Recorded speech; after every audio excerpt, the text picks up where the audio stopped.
Thank you for tuning in to the MBL Network, and you're watching the MBL Blitz.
What's going on, MBL? Welcome to another episode of the Blitz Podcast. As always, I'm your host, TFA. Joined with me is Chunky. We are sitting here in Season 25. We are getting down to the nitty-gritty. The season is moving on. We're getting towards the end here. We've got a few really interesting topics to talk about here. The first one, Chunky, I know this is a really interesting one. We have the former MVP, Vaughn Reed, Season 24 MVP. He was on the Jaguars. He moved to a new team this year after winning the MVP award on the Colts. What can you tell us about the demise and the decline of Vaughn Reed this year? Yeah, and the demise of Vaughn Reed is really something interesting to look at. You look and he goes 191 yards and 1 touchdown so far on the year. And his pace last year, that's just so far off from where he was. And I believe the Jaguars let him go because they wanted to get Allen Robinson back, and they just didn't have enough cap to bring him back. And now you even look, I think he's a product of their system, because you look at Dion Neblett and what he's doing in the league right now, leading the league in rushing and setting the league on fire. It's just something really interesting to look at Vaughn Reed and where he's at right now in this season. Yeah, and you see the stats on the screen right now. I mean, everything just this season, the last is just a complete decline. You're looking at 0.2 touchdowns per game, only 10% of the team's yards. If you're a running back, you never want to only have 10% of your team's yards on the season. You're really never going to win very many games. And you see it in the Colts record. Colts ownership went out. They got Vaughn Reed. They made a few big signings this offseason. And I believe they're only sitting at 2 wins on the season right now, Chunky. I believe that they're 2-7. I mean, this is just 2-8, I believe. 2-8, yeah. So, I mean, you're looking at this team. They just had a pretty big win, actually, a couple weeks ago. But I don't understand why they're not running the ball more. You went out, you signed this halfback. He's an MVP candidate last year. He won the MVP last year. He's an MVP candidate again this year coming in. Why aren't they giving him the ball more? Chunky, do you have up how many attempts he has currently on the season? I know it's not very many. I actually don't have that on me right now. Well, I mean, it's just, you've got to be giving this guy the ball, especially on first down, if not just first and second down. I mean, he's a workhorse. I don't know what they're doing over there in Indy. I think that they really need to get this running game figured out. I think it's going to be too late for them. I don't think they have a shot at making the playoffs this year. But just a really, really poor decision, especially by ownership over there, to go out, get the former Season 24 MVP halfback on your team, and then you're not going to run the ball. I don't see I don't see where that makes sense, Chunky. One thing I will say in the Colts defense is that this season Vaughn Reed has struggled through injury, and that's why you see his stats kind of down, but there's still no excuse to see his stats where they're at. I completely agree with you. Switching over now from a team that is really struggling to a team that's doing great, I want to talk about a team that's really making waves right now in the league. That's going to be the Miami Dolphins. I think this is a team that no one was thinking about coming into this season.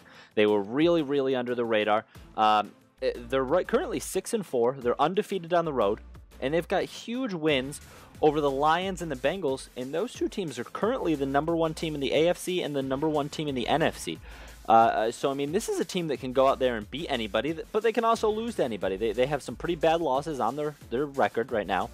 But what do you think about the Dolphins? Do you think that the Dolphins have a chance to make a deep run into the playoffs if they get there? And if you go back and you listen to Blitzes before, you'll remember that I said that the Dolphins were going to win that division this year. I just want to point that out. But you look at what they're doing this season, they're undefeated on the road, which is an impressive stat. Because if you're undefeated at home, it's one thing. You got your home crowd, obviously your home stadium. But to be undefeated on the road is something that's really impressive to me. And you look at the Dolphins, and they have a top offense in the league. They have a 6th ranked rushing offense, which is something that they've really done, they've really focused on, that's really helped them out so far this year. Yeah, and that entire team, I mean, they got a whole big makeover. New ownership came in last year in the middle of the season. They kind of turned the ship around a little bit. They weren't struggling as hard as they were, previously. So I definitely thought that this was a team that was going to have some talent coming into the year, but I didn't think they were going to have the talent to get wins over the Lions and Bengals. I mean, that's what really impresses me the most is you're talking about those two teams right there. They're the top teams in both conferences right now. But again, they have some bad losses on their schedule so far, so I think it's going to be a really big question mark if they get to the playoffs, which I don't think it's a given right now. The Bills are playing real good. I believe that the Bills and the Dolphins right now are tied for the division lead. I could be mistaken, but I'm pretty sure they're tied. So it's not a given. But if the Dolphins do make the playoffs, they've shown that they can get the wins over the better teams. They've shown that they can beat teams like the Bengals, the Lions. They could potentially beat, the Steelers. So I think it's going to be really interesting. I think they're going to be a big question mark. I think the Dolphins are a team that if they get to the playoffs, they could either lose in the first round or they could run the table and make it all the way to the Super Bowl. I absolutely agree there. Another team I want to look at, so we talked about the team that's kind of the biggest surprise this year. This is going to be our biggest letdown. And there were a couple teams that we could have gone with for both of these. I really wanted to focus on the Vikings, though. I think that the Vikings have been the biggest letdown this year. You're looking at the records. They're sitting at 3-7 right now. This is a team last year that was right there all season long. They were one of the better teams in the NFC. They played real well throughout. They just missed making the playoffs. So I thought that this was going to be a team that was going to come back stronger, maybe improve on their record, make the playoffs, and maybe get a playoff win this year. And they've lost 4 of their last 5. They're last in the NFC North, which I don't think anybody saw that coming in. I mean, they're behind the Packers, who they've had, the Packers have been one of the worst teams in the NBL last few seasons. So to be behind them and to be last in that division is a really, really disappointing year for the Vikings. Chunky, what do you think is doing it right now for the Vikings? What do you think they can't quite click on? You look at their passing stats on offense and on defense, and they're bottom 5 in the league in both categories, 28th offense and 28th defense. And so I really think you look at it, and they have the rookie quarterback who they were super confident in coming into the season, but I think it's the loss of Teddy Bridgewater really did them in. I think they had their leader, and then they lost faith in him for some reason. They let him go, and so I really think that's what put them where they're at right now. Yeah, and I think an interesting stat about this team, they're a pretty good running team. Francis Cornelius is one of the better backs in the MBL. He gets a lot of touchdowns. I think he's got 12 on the season right now. He's sitting at about 750 yards, so he's having a really, really good season. But as a whole, I feel like he's not... He's consistently good, but he's not having those huge breakout games that you want to see. I don't think he's doing enough to get them over the top. And you look at their passing attack, like you were saying, they're 28th in the league in passing. They're only averaging 171 yards right now per game through the air. Only 7 passing touchdowns on the season. So really, when you're playing the Vikings, I mean, you know what's going to be coming. You know that they're going to be trying to pass the ball or to run the ball. And I think that they kind of get too stuck on that. Cornelius is great, but without that balance of the passing attack, I don't see enough weapons on the Vikings team. I would have liked to see them this previous offseason, go out and maybe get another big name weapon. It's just, you're in season 25, last season of this Madden. I think that you don't really want to go with a rookie quarterback in the last season because there's too many question marks, and I think you're seeing it now with Gary Finneran. I think there are just too many question marks on this team. But their defense isn't helping either, like you said. They're 28th right now against the pass, so they're not passing the ball well, and they're giving up a lot of yards in the air. They're not too bad against the run, but overall, I mean, they're 20th in yards allowed. They're only allowing 19 points a game, which isn't bad, but then you look at their 18 points a game that they're scoring, and that's kind of a wash. So do you think there's another team in the league right now that could potentially kind of be a biggest letdown this year, or do you think that the Vikings fit? I think it's absolutely the Vikings. I mean, you look at other teams around the league, and you look at teams that are expected to do well. None of those teams are doing this bad at 3-7. I think maybe the Colts, but you look at them, their last few seasons haven't been that great. And so I'm not saying we expected the Colts to go 2-8, but it's just the Vikings are 100% the right team to put here. Absolutely. Another team too that while we're getting off this topic, another team that we could have thrown in for the biggest surprise of the year, I think would have been the Browns. The Browns are unbelievable this year. Fry's playing great. That ownership there is doing a great job over there. Just the players they got on the field, they can compete with anybody week in and week out. I know they just had a real nice beatdown of the Saints. So I think that the Browns are a team to watch here too going forward for biggest surprise. Sticking to that division, I think that the tides are turning, Chunky. I really do. I think that this is finally going to be the year and the season. We talk a lot about that Bengals team. They can't quite get over the hump. They're almost always 10-6. You look at the graphic we got up on the screen now. Season 20, 10-6. Season 21, they got that extra win, moved to 11-5. Then you got 10-6, 10-6, 10-6. I think that this is going to be the year that we see the Cincinnati Bengals take the division and beat the Steelers and finally take away that streak that the Steelers have going over there. What do you think, Chunky? I'd have to disagree. I think the Steelers are too good of a team to let up the division crown, and I think the Bengals always tend to collapse right here towards the end. This is what they did last year, I believe, 2 years ago. When they had a shot at the division, they were leading just about all season, and then it came down to the last 3 weeks, and they blew it. And I don't think the Bengals have what it takes to win this division against a top-ranked Steelers team, a top-notch Steelers team, 2 Super Bowls, and I just have to disagree. I'm sorry. See, and I'm going to have to disagree with you. I've played the Bengals already this year. They're a very, very good team. And you look at the remaining schedule. We got the schedules down there at the bottom of the screen, the remaining teams. I think that the Steelers have a much tougher route. You figure they're going to have to go through the Titans, who the Titans have had the Steelers' number the last few times they've played. They're going to have to go through the reigning AFC champion Chiefs.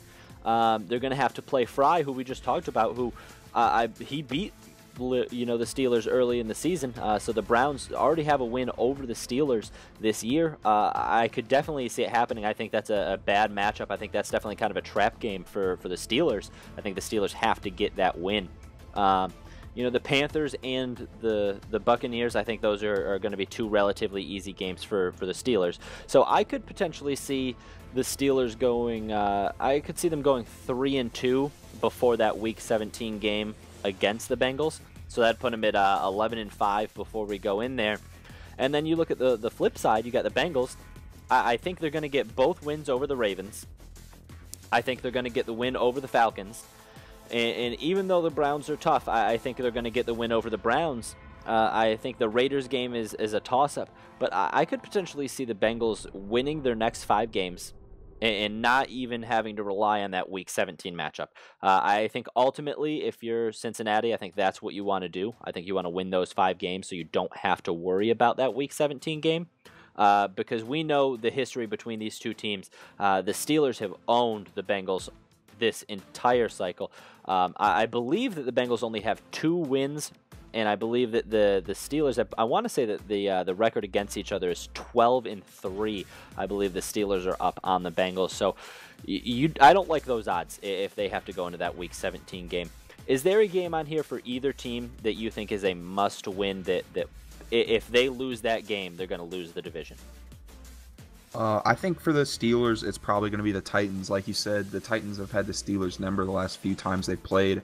So I think if the Steelers absolutely want to win this division, they have to win that game against the Titans. For the Bengals, I'm going to have to say it's the game against the Raiders. I think that the Raiders are kind of one of those teams this year that we thought were going to do better, and they're sitting right around 500. And I think, but they're a surprising team. The Bengals have to win that game if they want to come out and win this division. I think the Raiders are who we thought they were, but we won't get into that. I think that the Bengals are going to take the division this year. I really do. I'm very confident in that Bengals team. Their quarterback, they went out and they picked up Brian from the Browns last year. They went out, they picked him up, and he is unbelievable. He's been unbelievable all season long. So I look for that to continue. I think that their offense is really dynamic. They've got a lot of pieces over there. I'm going to go out on a limb, and I'm going to be optimistic. I'm going to say that the Bengals are going to have the division locked up before that Week 17 game. I can see the Steelers losing a couple games. I think the Bengals are going to take it. I really do. But we'll see as the season progresses and we get closer to the playoffs. It's almost playoff time, Chunky. You know, can you believe that? We're already almost to playoff time. Yeah, it's exciting. I mean, the Chargers aren't going to be there, but it's still exciting. Hey, we've got that game later on in the season here. You know, we'll have a little Blitz Bowl, so that'll be a little fun and interesting for you. I can't wait for that. That is going to do it. Wait to hand you the loss there. Oh, you're probably going to do that. I'm sure. I'm not playing too hot right now, so we'll see what happens. We'll see what happens. There'll be a lot of trash talk, I'm sure, as the season winds down. That is going to do it for this week's episode of the MBL Blitz Podcast. Remember to tune in next week to the Commissioner Corner Podcast. I'm not sure what they're doing over there yet, but I know they're always going to have some great segments. They're going to have somebody coming on. I'm not sure who it's going to be yet, but be sure to tune in. It's going to be great. We're getting close, Chunky. We're getting close. We're almost there. The season's winding down. Playoffs are coming up. And then, you know, we go into the team selection. We've got a lot of stuff going on before we hit that Madden 18 cycle. So we're going to have a lot of stuff going on the MBL network. Be sure to subscribe. Tune into everything that we've got going on. And we'll see you guys again before the season ends.